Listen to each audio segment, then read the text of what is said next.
참 예수님, 한 주일 동안 잘 지내셨나요? 네, 벌써 부활도 제 6주일이고 성령 강림 대축일까지도 이제 2주일밖에 남지 않았습니다. 오늘은 나를 사랑하는 사람은 내 아버지께 사랑을 받을 것이다. 그리고 나도 그를 사랑하고 그에게 나 자신을 드러내 보일 것이다. 라는 말씀을 중심으로 살펴보도록 하겠습니다. 사실 매주 주일 강론을 준비하는 건 저한테 너무나 엄청난 숙제이자 스트레스입니다. 슬라이드가 많아봐야 한 20개밖에 안 되는데 이거 하나 만드는데 한 3, 4시간이 걸려요. 제가 능력이 부족해서. 근데 이번 주는 정말 평소보다 너무너무 더 힘들었습니다. 왜 힘들었을까요? 승일님, 왜 힘들었을 것 같아? 힌트는 오늘 복음 안에 있습니다.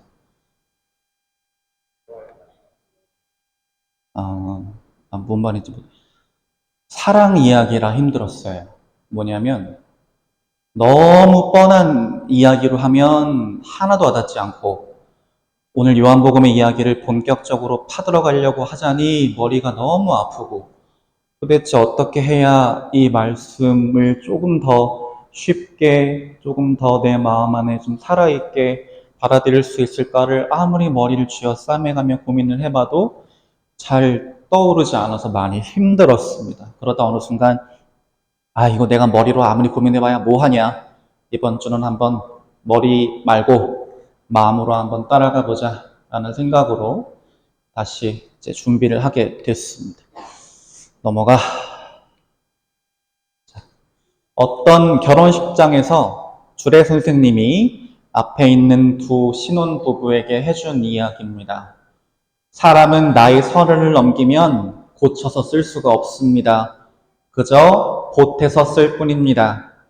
그 사람에게 부족한 부분을 내가 보태서 채워주는 겁니다. 라는 이야기를 어느 주례 선생님이 하신 적이 있습니다. 그래서 제가 본당에서 면담하고 혼배할 때마다 자주 드리는 말씀이기도 해요. 우리가 특히 서로 사랑하는 사이에서 트러블이 생기고 갈등이 생기는 가장 큰 이유가 뭘까요? 왜 싸우게 될까요? 사귀는 사이에, 같이 사는 사이에 왜 싸우게 될까요? 요것 때문입니다. 상대방을 내가 원하는 모습, 내가 바라는 모습으로 억지로 바꾸려고 들기 때문에 싸움이 나요. 저 사람은 저녁형 인간인데 아침에 일찍 일어나라고 계속 구박을 하고 아침 먹으라고 계속 옆구리 찌르고 해봐야 그 사람은 그냥 비몽사몽으로 그냥 깨 있는 것도 아니고 아닌 것도 아닌 상태가 되는 겁니다. 그러면 그냥 그 사람을 억지로 깨워서 일부러 아침형 인간으로 억지로 바꾸려고 하기보다는 그 저녁형 인간인 사람이 저녁에 더 열심히 할 수 있도록 도와준다거나 아니면 서로가 서로에게 좀 바이오리듬을 조금씩 맞춰간다거나 하는 과정이 필요할 겁니다. 근데 대부분 그러지 않고 어떻게 하냐면 억지로 내가 원하는 대로 바꾸려고 들어요. 그리고 그걸 안 들어주면 어떻게 되는 거예요? 오빠, 나 안 사랑해? 그거 하나 못 바꿔? 담배 하나 못 끊어? 오빠, 담배야 나야. 이러면 아주 머리가 아파지는 거예요. 그래서 우리는 이것을 기억해야 합니다. 상대방에게 부족한 부분을 내 사랑으로 채우고 보태주는 거예요. 그래야 그 사람이 자기가 가지고 있는 단점을 상쇄해서 가지고 있는 장점을 더 크게 끌어올릴 수 있고, 그러다 보면 서로가 서로의 부족함을 채우고 장점을 끌어올리고 하다 보면 하나의 개인이었을 때는 그러지 못했던 것이 두 사람이 하나의 공동체가 됨으로써 더 큰 시너지를 발휘하게 되고 서로에 대한 사랑은 더 깊어지고 둘은 예전보다 더 좋은 모습으로 발전해 갈 수 있는 것입니다. 제가 이 이야기를 왜 드리느냐? 너희가 나를 사랑하면 나의 계명을 지킬 것이다 라는 예수님의 말씀이 이 관점 안에 들어가 있기 때문입니다. 너희가 나를 사랑하면 내 계명을 지킬 것이다. 초등부 친구들이 판공성사 때 1번으로 고백하는 죄가 뭔지 아세요? 제일 많이 고백하는 거 뭘까요? 우리 꼬꼬마 친구들이 고요소에 들어와서 고려 동사 본 지 몇 달 되었습니다. 그러고서 첫 번째로 말하는 거 뭘까요? 1번. 부모님의 말씀을 잘 안 들었습니다. 입니다. 그래서 저는 그럴 때 가끔씩 물어봐요. 그러면 어떻게 하는 게 부모님 말씀을 잘 듣는 거야? 물어보면 애들이 당황하기 시작해요. 이 사람이 나한테 왜 그러지? 그래서 뭐 여러 가지를 꺼내요. 무슨 선물을 해드리고 뭐 구두를 따고 갑자기 어깨를 주물러 드리고 그러면 이제 저는 그 얘기를 가만 듣고 있다가 그래 다 좋은데 제일 중요한 건 부모님이 너한테 원하시는 거를 해드리는 거야 라는 이야기를 합니다. 그게 효도의 기본이지요. 근데 우리가 예수님을 대할 때 하느님을 대할 때도 마찬가지. 나는 하느님을 사랑합니다 라고 하는데 그 사랑을 어떻게 하느냐?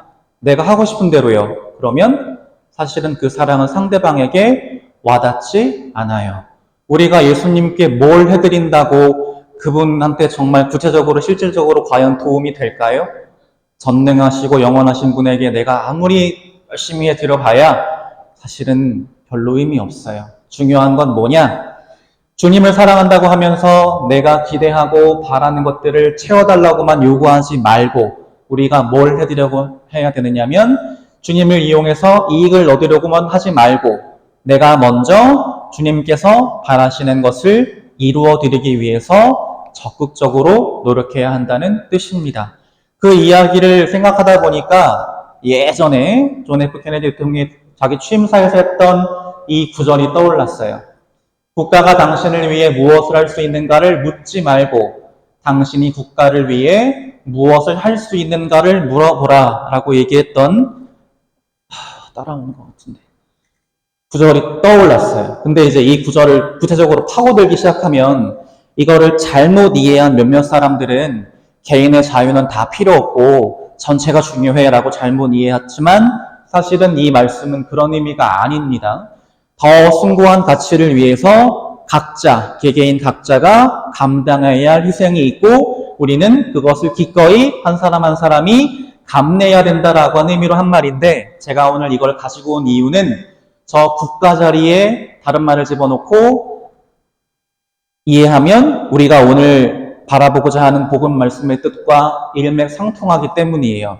이렇게 국가 자리에 주님을 집어넣으면 얘기가 완전히 오늘 복음으로 변해버립니다. 주님이 당신을 위해 무엇을 해주실 수 있는가를 묻지 말고 당신이 주님을 위해 무엇을 해드릴 수 있는지를 물어보라 라고 바꿔볼 수 있을 것 같아요. 우리가 가장 많이 실수하는 부분이고 가장 많이 부족한 부분이지요. 다시 말해서 어떻게 하느냐? 내가 먼저 그리고 주님을 위해서 그리고 내가 할 수 있는 최선을 다해서 드리는 능동적이고 적극적인 사랑을 하라라는 뜻이 되는 겁니다. 왜냐하면 사랑은 받을 때보다 줄 때 더 큰 기쁨과 보람을 느끼기 때문일 겁니다. 그래서 주님께서 우리에게 받고자 하시는 그분 우리에게 바라시는 최선의 사랑, 최고의 사랑은 묵주기도를 오십다라는 게 아니라 가난한 사람들을 위한 희사를 몇 천만 원 하는 게 아니라 당신께서 우리에게 가르쳐 주신 그 사랑의 계명을 우리가 적극적으로 지키는 것이 바로 주님께서 우리에게 받고자 하시는 최고의 사랑이고 최고의 선물입니다. 마치 부모님이 자녀들에게 받고 싶은 선물이 어디 좋은 데 가서 여행하는 여행권이 아니라 아니면 좋은 차나 그런 게 아니라 자식들의 행복인 것처럼 주님께서도 우리의 행복을 바라시기 때문입니다. 우리가 주님께 사랑을 실천한다고 해서 그게 주님에게 어떤 구체적으로 이득이 되어서가 아니에요. 주님께서는 너무나 사랑하시는 우리가 신앙의 길을 충실히 걸어서 구원받기를 바라시고 그래서 우리가 하느님 나라에서 영원한 생명과 참된 행복을 누리기를 그 누구보다 바라시기 때문에 우리가 그렇게 할 수 있도록 그 방법을 알려주시는 차원에서 사랑의 계명을 실천하라고 우리에게 말씀하시는 겁니다. 그렇다면 결국 무엇이냐? 우리는 주님을 위해서 사랑의 계명을 실천한다라고 이야기하지만 결국 우리가 실천한 사랑의 효과는 누구에게 되돌아오는 것이냐? 결국 나 자신에게 되돌아온다고 할 수 있을 거예요. 내가 사랑하는 만큼 나는 구원의 하느님 나라에 더 가까워지기 때문입니다. 그런데 살다 보면 내가 꼭 주님의 사랑을 실천해야지라고 마음을 먹지만 그 뜻대로 안 될 때가 많습니다. 마음이 약해지고 자꾸만 욕심이 스멀스멀 올라오고 자꾸만 마음속에 미움이 생기고 그러다 보니까 점점 주님의 사랑을 실천하는 게 어려워질 때가 많습니다. 그리고 사악한 세력의 꼬임에 넘어가서 잘못된 길에 빠지기도 하지요. 그래서 예수님께서는 다른 보호자를 너희에게 보내시어 영원히 너희와 함께 있도록 하실 것이다 라고 우리에게 약속해 주십니다. 하느님께서 바로 이 보호자를 우리에게 보내주신다라고 하는 뜻입니다. 그런데 우리가 이미 다 알고 있는 그냥 성령이라고 하시면 되지 왜 굳이 보호자라고 하실까라고 생각하실 수 있는데 거기에는 분명한 의도가 있습니다.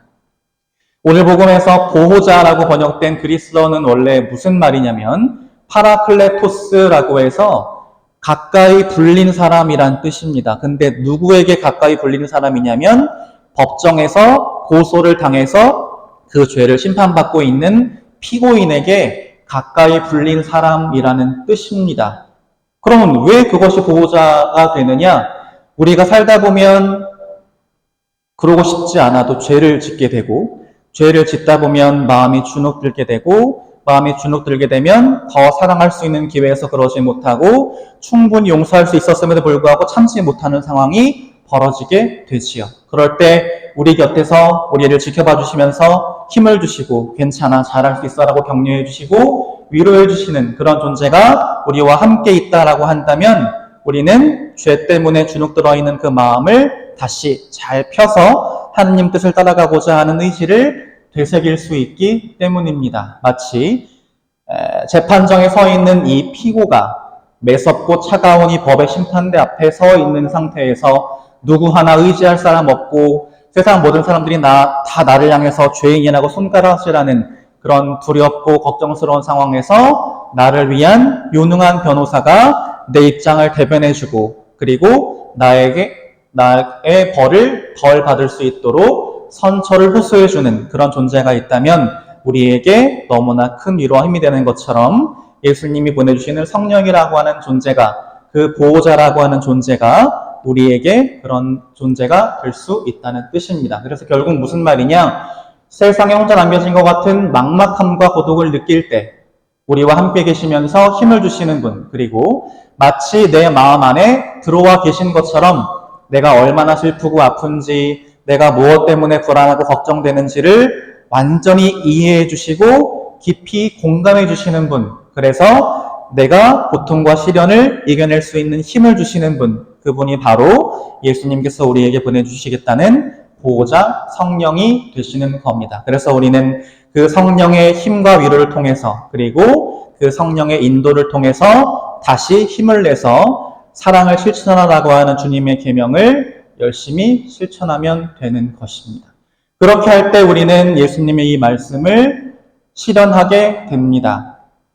너희는 그분을 알고 있다. 그분께서 너희와 함께 머무르시고 너희 안에 계시기 때문이다. 라고 하는 말씀이 우리 삶에서 실현되는 거예요. 많은 사람들이 그리스도인이라고 하시면서도 신앙생활을 하고 있다라고 하시면서도 주님을 믿는다라고 하시면서도 주님이 여기에만 들어 계시는 분들이 많아요. 무슨 말이냐? 머리로는 이해하겠어요. 내가 어떻게 하는 게 옳은 것인지, 어떻게 살아야 되는지, 내가 여기서 어떤 선택을 하는 게 하나님 뜻에 맞는 것인지 알겠는데 여기를 못 벗어나기 때문에 실천이 안 되는 분들이 많아요. 근데 만약에 여기가 아니라 내 마음, 내 가슴 안에 주님이 계신다면 다른 차원의 일이 벌어지겠죠. 손까지 가는데, 발까지 가는데, 실천까지 가는데 아무런 어려움 없이 갈 수 있을 겁니다. 그래서 주님께서 우리 안에 머무르시는 것이 중요한 것이지요. 그런 점에서 주님께서는 우리에게 이 진정한 사랑을 실현하기 위해서 우리와 함께 머무르시기 위해서 성령을 보내주시는 것이고 우리와 함께 계시는 것이다 라고 할 수 있습니다. 옛날에 해민 스님이 쓰신 글 중에 이런 글이 있었어요.